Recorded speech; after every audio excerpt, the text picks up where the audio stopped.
आप देख रहे हैं TNB।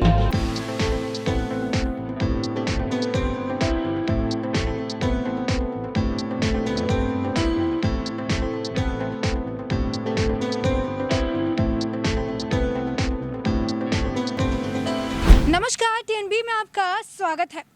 आपने ये कई बार सुना होगा कि एक आदमी एक औरत से शादी करता है, या फिर कई बार ये भी सुना होगा कि एक आदमी 2 या 3 औरतों से भी शादी कर चुका है, या फिर कई बार ऐसे भी अजूबे कहानियाँ सुनने के लिए मिलती है जिसमें एक आदमी के 12, 15, 18 या फिर 30 बीवियाँ भी होती हैं। ये एक्सेप्शनल केस होता है। लेकिन इसके अलावा आपको बता दें कि इन सारी चीज़ों में एक शब्द जो बहुत कॉमन है वो ये है आदमी। यानी अभी तक अगर आप कहें तो हमारे समाज में या फिर अन्य देशों में भी आदमी ही वो है जिसे एक से ज़्यादा बीवी रखने की अनुमति होती है या फिर वो रखते हैं। लेकिन औरतों को ये परमिशन नहीं मिलता है। औरतें एक ही पति रख सकती हैं। ये जो है एक तरह से रूल बन चुका है कि औरतें एक से ज़्यादा पति नहीं रख सकती हैं। लेकिन ऐसे में एक देश ने एक बड़ा फैसला लेकर सभी को एक तरह से आप कह सकते हैं कि झटका दे दिया है। आपको बता दें कि एक ऐसा देश है जिसने अब औरतों को भी एक से ज़्यादा पति रखने की अनुमति दे दी है। आप सोच रहे होंगे कि ऐसा फैसला किस देश ने लिया है, तो आपको बता दें कि यह देश और कोई और नहीं, साउथ अफ्रीका है। जी हाँ, साउथ अफ्रीका ने अब औरतों को एक से ज़्यादा पति रखने की या फिर 2-3 जैसी उनकी इच्छा हो उससे ज़्यादा पति रखने की उनको अब अनुमति मिल चुकी है, जैसे मर्दों को होती है।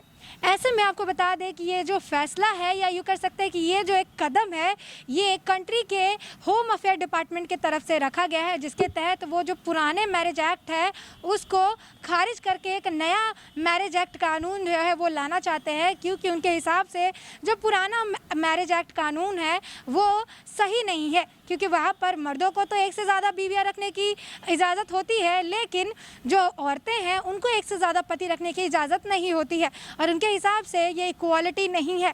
और इसीलिए इक्वालिटी बनाने के लिए, ताकि जो है दोनों के साथ ये कानून जस्टिफाई हो सके, किसी के लिए ये डिस्क्रिमिनेटरी ना हो। आपको बता दें कि ये फैसला ऐसे ही नहीं लिया गया है। इससे पहले उन्होंने जो ह्यूमन राइट्स है और अदर जो एक्टिविटीज़ जो होते हैं उसको लेकर, सारी चीज़ों को लेकर उन्हें कंसिडर किया है। बहुत सारे ग्रुप्स को लेकर इस पर बातचीत की गई है, और उसके बाद उन्हें लगा है कि जो पॉलीगैंड्री फॉर्म ऑफ मैरिज है उसे अप्रूव कर दिया जाए, जिसमें औरतें भी एक से ज़्यादा पति रख सकती हैं। अपने पसंद के हिसाब से वो भी अब शादी कर सकती हैं, जैसे आज तक मर्द करते हुए आए हैं। इसके साथ ही आपको बता दें कि अफ्रीका में जो है वो सेम सेक्स मैरिज भी अलाउड है, जहाँ पर लोग जो है एक यानी लड़का लड़के से शादी कर सकता है, या कोई लड़की जो है लड़की से शादी कर सकती है। इसके साथ ही जो पॉलीगैमी मैरिज का सिस्टम है वो मर्दों के लिए अलाउड है। जिसके बाद अब औरतों के लिए भी एक बड़ा फैसला, अहम फैसला लेते हुए कहा गया कि औरतें भी एक से ज़्यादा पति रख सकेंगी। लेकिन इसको लेकर कुछ लोग हैं जो इसको अपोज कर रहे हैं, और उनके हिसाब से उनको लगता है कि अगर ऐसा होता है, ऐसा नियम और ऐसा कानून अगर आता है, तो ऐसे में जो है अफ्रीका का जो कल्चर है वो डिस्ट्रॉय हो जाएगा। इसके साथ ही आपको बता दें कि ACDP पार्टी के लीडर केनेथ मैसोई, उनका कहना है कि अगर वुमेन के लिए भी ये राइट सामने आती है, अगर उनको भी एक से ज़्यादा पति रखने की इजाज़त होती है, तो फिर ये सोसाइटी को डिस्ट्रॉय कर देगा। और इसके साथ आपको एक फैक्ट बता दें कि ये जो व्यक्ति है जिसने ये स्टेटमेंट दिया है वो एक जाने माने बिजनेसमैन भी है, और ACDP पार्टी के जो है वो लीडर भी है, और उनके खुद 4 बीवियाँ हैं।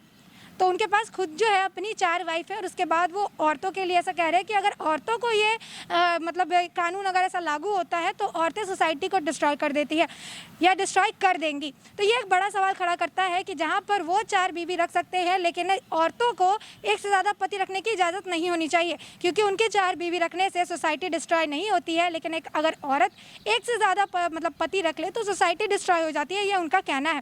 तो ऐसे में ये कितना सही है, कितना गलत है, साउथ अफ्रीका ने जो ये फैसला लिया है जिससे वो इक्वालिटी मेंटेन कर सके, ताकि औरतों और मर्दों के बीच में कोई डिस्क्रिमिनेशन ना रहे, ऐसे में उन्होंने एक बड़ा अहम फैसला लेते हुए, जैसे मर्द 4-5 बीवियाँ रख सकते हैं, वैसे अब औरतों को भी ये राइट उन्होंने दे दिया है। न्यू एक मैरिज एक्ट बना रहे हैं जहाँ पे औरतें भी एक से ज़्यादा पति रख सकती है। ऐसे में ये कितना सही है, कितना गलत है, सोसाइटी पे इसका क्या इम्पैक्ट पड़ेगा, नहीं पड़ेगा, इसका फैसला हम आप पर छोड़ते हैं।